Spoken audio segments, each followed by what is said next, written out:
সম্মানিত দর্শক বন্ধুরা, আসসালামু আলাইকুম। আশা করি আপনারা সকলেই ভালো আছেন। আল্লাহর রহমতে আপনাদের দোয়ায় আমিও খুব ভালো আছি। গ্রামের ভিতরে খুবই অল্প জায়গার মধ্যে খুবই কম খরচে 4 রুমের একতলা বাড়ির ডিজাইন আপনারা দেখছেন। বাড়িটার সামনের যে পোস্টের ডিজাইনগুলো করা হয়েছে খুবই অসাধারণ। আপনি যদি বাড়ি করতে চান গ্রামের মধ্যে, তাহলে কিন্তু এমন সুন্দর ডিজাইনের বাড়ি করতে পারেন। আমাদের এই বাড়িটা এ পর্যন্ত এখনও টোটাল কাজ শেষ হয়নি, তবুও এ পর্যন্ত কাজ করতে আমাদের প্রায় 21.5 লক্ষ টাকা খরচ। টোটালে কত টাকা খরচ হবে আপনারা সাথে থাকলে সব কিছু পার্ট টু পায় আপনাদের জানাতে পারবো। দর্শক, আপনারা একটু খেয়াল করে দেখেন এই বাড়িটা কত সুন্দরভাবে কাজ করা হয়েছে, কত সুন্দর ফিনিশিং করা হয়েছে এই বাড়িটার কাজ।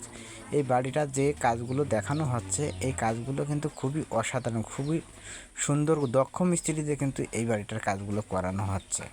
এখানে যে ডাইনিংটা দেখতেছেন খুবই অসাধারণ, খুবই সুন্দর ডাইনিং। এমন বড় সড়ো ডাইনিং আপনি গ্রামের ভিতরে কখনো কোনো বিল্ডিংয়ে পাবেন না। আর এখানে যে কাজগুলো করা হয়েছে প্লাস্টারের কাজ, আপনারা একটু খেয়াল করে দেখেন দর্শক, এই প্লাস্টারের কাজগুলো কত সুন্দর ফিনিশিং দেওয়া হয়েছে। এই দক্ষ মিস্ত্রি দিয়ে কাজ করলে আপনার বাড়ির কাজটা ভালো সুন্দর হবে, আর অযোগ্য মিস্ত্রি দিয়ে কাজ করলে আপনার বাড়ির কাজটাও অযোগ্য হবে। সেক্ষেত্রে আপনারা সবসময় ভাববেন যে বিল্ডিংয়ের কাজ আপনি একটা স্বপ্নের বাড়ি করবেন, সেই বাড়িটা তো বারবার করা সম্ভব না। সেক্ষেত্রে আপনারা সবসময় ভাববেন যে আমরা বিল্ডিংয়ের কাজ করতে গেলে একটা দক্ষ মিস্ত্রি দিয়ে কাজ করাবো।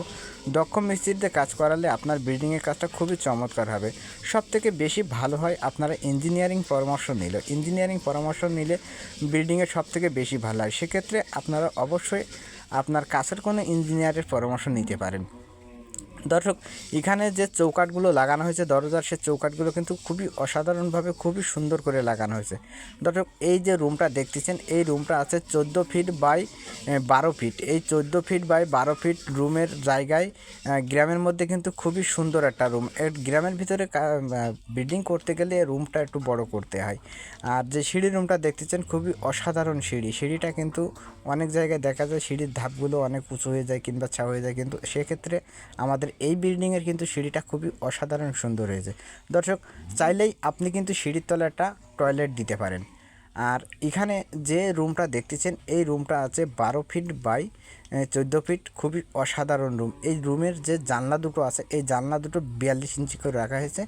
আর 42 ইঞ্চি করে রেখে আমরা যে এই প্লাস্টার করেছি, দর্শক আপনারা একটু দেখলেই বুঝতে পারবেন খুবই অসাধারণ সুন্দর ফিনিশিং করে।